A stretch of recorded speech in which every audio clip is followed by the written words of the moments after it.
জানেন, গত 2-3 মাস যাবৎ ওসমান হাদিকে একের পর এক হত্যার হুমকি দেওয়া হয়েছিল। তিনি ইন্টারিম গভর্নমেন্টকে বিষয়গুলো অবহিত করেছিলেন। আমাদের পক্ষ থেকে আমরা জানিয়েছিলাম ইন্টারিম গভর্নমেন্ট এই হুমকিদাতাদেরকে গ্রেপ্তার করার ব্যাপারে কোনো পদক্ষেপ নেয় নাই, যার ফলশ্রুতিতে আমরা দেখতে পেলাম গতকালকে তাকে হত্যা চেষ্টা করার জন্য গুলি করা হয়েছে প্রকাশ্য দিবালোকে। আপনারা জানেন, জুলাইয়ে শিক্ষার্থীদেরকে ব্রাশ ফায়ার করার হুমকি দিয়েছিল আকাইম্মা জামাল। তাকে ধরে পুলিশে দেওয়ার চেষ্টা করার কারণে গত 2-3 দিন যাবৎ আমাদের ডাকসুর সমাজসেবা সম্পাদক এবি জুবাইরকে বারংবার হত্যার হুমকি দেওয়া হচ্ছে। একের পর এক বিদেশি নাম্বার থেকে, অপরিচিত নাম্বার থেকে মেসেজ দেওয়া হচ্ছে, খুন করার হুমকি দেওয়া হচ্ছে। এটা জানানো সত্ত্বেও ইন্টারিম গভর্নমেন্ট এখন পর্যন্ত তাদের কোনো ব্যবস্থা গ্রহণ করে নাই। আপনারা জানেন, ডাকসুর ভিপি সাদিক কায়েমকে বারংবার হত্যার হুমকি দেওয়া হচ্ছে। 5 আগস্টের পর থেকে তার এই নেতৃত্ব দেওয়ার কারণে বারংবার হাজারের উপরে তাকে হত্যার হুমকি দেওয়া হয়েছে। তারপরে হাসনাত আব্দুল্লাহ, তাকে বারংবার হত্যার হুমকি দেওয়া হয়েছে। রেজিস্ট্রার আসাদুজ্জামান ফুয়াদ, তাকে হত্যার হুমকি দেওয়া হচ্ছে। তারপরে বাংলাদেশের আহ্বায়ক আলী আহসান জুনায়েদকে হত্যার হুমকি দেওয়া হচ্ছে। এরকম যারাই জুলাইয়ে নেতৃত্ব দিয়েছে তাদের প্রত্যেককে হত্যার হুমকি দেওয়া হচ্ছে, এবং কোনো কোনো জায়গায় হত্যার চেষ্টা করতেও আমরা দেখতেছি, কিন্তু ইন্টারিম তাদের কোনো পদক্ষেপ গ্রহণ করছে না। তাহলে এই ইন্টারিম দিয়ে আমাদের কাজটা কি? যে ইন্টারিম তার রাষ্ট্রের নাগরিককে নিরাপত্তা দিতে পারে না, সেই ইন্টারিম দিয়ে আমরা কি করব আমার বুঝে আসে না। আপনারা জানেন, ওসমান হাদিকে যখন হত্যার হুমকি দেওয়া হচ্ছিল, তখন কিছু কিছু মিডিয়া, আমরা নাম বলবো না, তারা সেই হত্যাযজ্ঞকে বৈধ করে তুলছিল। হাদিকে মহব্বাস, উগ্র, জঙ্গি, হিজবুত তাহরীর ইত্যাদি ট্যাগ দেওয়ার মাধ্যমে তাকে হত্যাযজ্ঞ করে তুলছিল। আমরা ইন্টারিমকে দায়িত্ব দিয়েছিলাম, আমাদেরই তো আন্দোলনের সহযোদ্ধা ছিল মাহফুজ এবং নাহিদ। তাদেরকে আমরা বলছিলাম যে আপনার দায়িত্ব হচ্ছে মিডিয়াকে সংস্কার করবেন। 1 বছরে আপনার দায়িত্ব পালন করেছেন, মিডিয়ার আপনারা কি টিকিটা ছিটছেন, আমরা সেটা আপনাদের প্রশ্ন রাখতে চাই।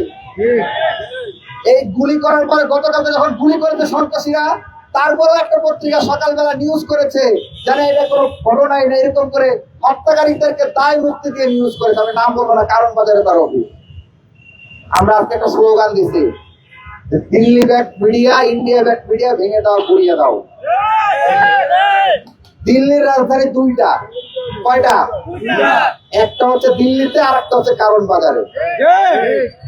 আমরা আজকে হুঁশিয়ারি করে বলে দিচ্ছি, আজকে শুধুমাত্র হুঁশিয়ারি করে বলে দিয়ে যাচ্ছি, যদি এই মিডিয়া যদি তার দালালি করা না থামায়, যদি একের পর এক জুলাই বিপ্লবীকে এভাবে হত্যাযজ্ঞ করে তোলে, আর একটা দলকে ফ্যাসিবাদী হয়ে ওঠার সিঁড়ি হিসেবে ব্যবহৃত হয়, আরেকটি দলকে ফ্যাসিবাদী হয়ে উঠতে অনুপ্রেরণা দেয়, নিউজ করার মাধ্যমে গুম খুনের রাজনীতি, গুম খুন হত্যাকারীদেরকে দায় মুক্তি দেওয়ার চেষ্টা করে, আজকে তো শুধুমাত্র হুঁশিয়ারি করে দিয়ে যাচ্ছি। পরের বার এসে ওই মিডিয়া এই দিল্লির মিনি ক্যান্টনমেন্ট ভেঙে গুড়িয়ে দিতে আমাদের 1 মুহূর্ত ভাবতে হবে না। যদি এভাবে অব্যাহতভাবে আপনারা দালালি করতে থাকেন, এভাবে যদি লীগকে পুনর্বাসন করতে থাকেন, শেখ মুজিবকে বিশ্বাসঘাতক বললে, জাসদ নেতৃবৃন্দকে হত্যা খুন করেছে সেই খুনি বললে, দুর্ভিক্ষে লক্ষাধিক মানুষকে হত্যা করেছে হত্যাকারী বললে, যদি আপনাদের গায়ে লাগে, মায়া কান্না হয়, যদি আনিস আলমগীররা মিডিয়াতে এসে বক্তব্য দেয়, এই ধরনের ধারাবাহিকতা যদি একের পর এক অব্যাহত রাখেন, যদি আওয়ামী লীগের বয়ানগুলোকে আপনারা পুনঃপ্রতিষ্ঠা করার একের পর এক চেষ্টা করেন, পরের বার এই গণতান্ত্রিক মিছিল থাকবে না, পরের বার প্রত্যেকের হাতে হবে লাঠি, এবং আপনাদের এই মিনি ক্যান্টনমেন্ট ভেঙে ঘুরিয়ে তছনছ করে দেওয়া হবে।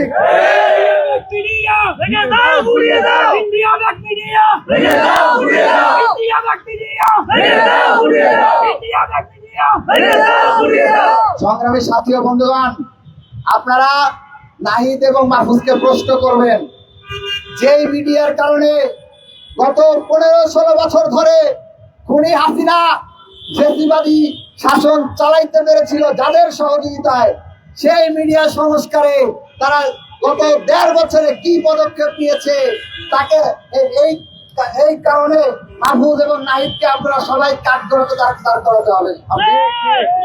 সবাই প্রশ্ন তুলবেন, তারা কেন মিডিয়া সংস্কার করে নাই?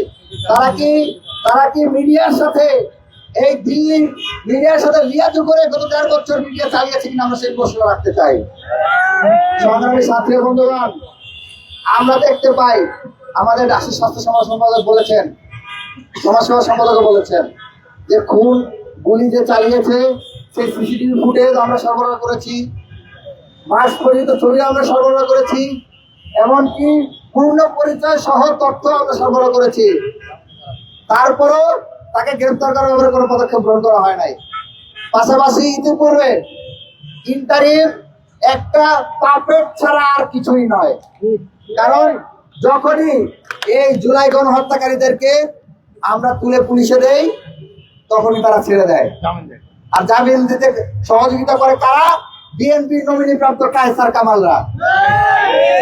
আমরা হুঁশিয়ারি করে বলে দিতে চাই, এই যে দাউদ খান ফয়সাল যে গুলি চালিয়েছে বলে তাকে সাসপেন্ড করা হচ্ছে, তাকে কিভাবে জামিন দেওয়া হলো, তাকে জামিন পাওয়ানোর পিছনে কারা কারা কাজ করেছে, কেন তাকে 2 মাস আগে জামিন দেওয়া হলো, কেন জামিন পাওয়ার পর থেকেই সে হাদির পিছনে রেকি করছে মাসের পর মাস ধরে? কি প্রশ্ন ওঠে না? প্রশ্ন থাকে না? ডটটি মিলে আমরা হুঁশিয়ারি করে জানতে চাই, ইন্টারিমকে আহ্বান জানাচ্ছি, আপনারা খতিয়ে দেখুন যে এটি কোনো পূর্ব পরিকল্পিত ঘটনা কিনা। আমরা মনে করি তফসিলকে সামনে রেখে যে তফসিল ঘোষণার পরের দিনে যে ধরনের একটা ঘটনা ঘটানো হলো, এগুলো পূর্ব পরিকল্পিত ঘটনা ছাড়া আর কিছুই হতে পারে না। আমরা দেখতে পাচ্ছি বাংলাদেশে যদি এখন একটা সুষ্ঠু নির্বাচন হয় তাহলে দিল্লির যতটুকু আধিপত্য বাংলাদেশে আছে সব তছনছ হয়ে যাবে, ছিন্ন বিচ্ছিন্ন হয়ে যাবে। সে কারণে তফসিল ঘোষণা হওয়ার পূর্ব থেকে এই নির্বাচনকে বানচাল করার জন্য নানা ধরনের অপতৎপরতা চালাচ্ছে এই Delhi back media, Delhi back agency এবং দিল্লি ব্যাক অন্যান্য পলিটিক্যাল পার্টিগুলো।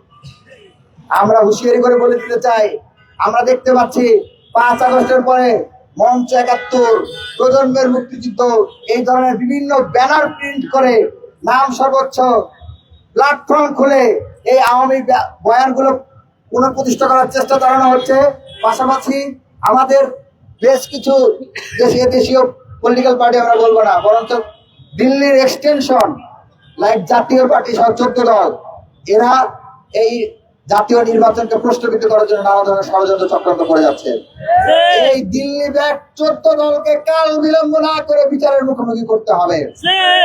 সংগ্রামী সাথী ও বন্ধুগণ, নির্বাচনকে সামনে রেখে যারা এই নির্বাচনকে বানচাল করার জন্য বিভিন্ন ধরনের অপতৎপরতা চালাচ্ছে, বিভিন্ন ধরনের পায়তারা করছে, দিল্লি থেকে বিভিন্ন ধরনের অস্ত্র এদেশে আমদানি হচ্ছে বলে আমরা সংবাদ পাচ্ছি, কিন্তু এই ইন্টারিম গভর্নমেন্ট কোনো পদক্ষেপ গ্রহণ করছে না।